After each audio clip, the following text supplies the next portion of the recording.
We all want our kids to be happy, but most importantly, we want our kids to be healthy. There was a point in the life of my family that wasn't the case. I would see my daughter go to cheer competitions and her asthma would flare up, and of course I took her to the doctor. And he looked straight at me and said, "It's the second and third hand smoke." That was on me.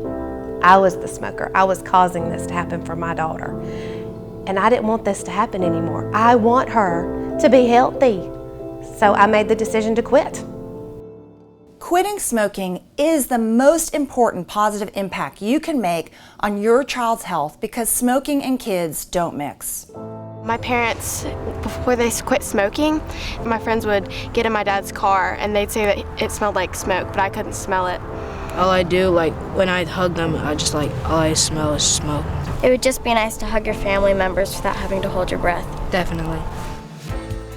Secondhand smoke causes ear infections, pneumonia, asthma, and bronchiolitis, which is a viral lung infection which affects infants. In addition, if you have any of these conditions, secondhand smoke also makes them worse. Sadly, it increases the chance a baby will die of sudden infant death syndrome, commonly known as SIDS. But there is something parents can do to reduce the effects of these health risks, and that is to stop smoking. My decision to quit smoking was an easy decision to make. Along the way, I learned that children of smokers are more likely to pick up the habit and start smoking themselves and become addicted. I didn't want my kids to be smokers like me and have to face that challenge of trying to quit like me. There's no question that smoking tobacco is highly addictive, and it's life-threatening. Smoking affects every organ in your body and causes 13 different types of cancer. When you're around a smoker, you breathe in secondhand smoke. But there's also a third-hand smoke, which is the toxic residue from cigarettes that is left on your hands, in your hair, on your clothes, and even on your furniture. This also has harmful effects. Electronic cigarettes or vaping devices are also dangerous to your health and your child's. Using e-cigarettes is called vaping because you're inhaling the vapor made from a solution inside of it. The solution often contains nicotine and is a tobacco product.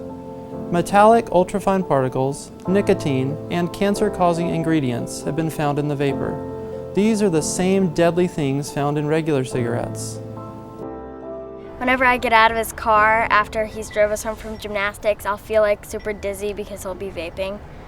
And it'll just make me feel like I have to throw up. It doesn't feel good.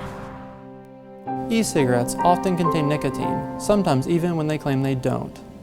Swallowing e-cigarette solution that contains nicotine can kill a child. In fact, the number of calls concerning e-cigarettes coming into poison control centers like this one here at Children's of Alabama has risen sharply in the last few years. More than half of those calls involved kids under the age of 5 being accidentally exposed to e-liquid. When I see kids smoking and vaping, I cringe. It's such a horrible habit.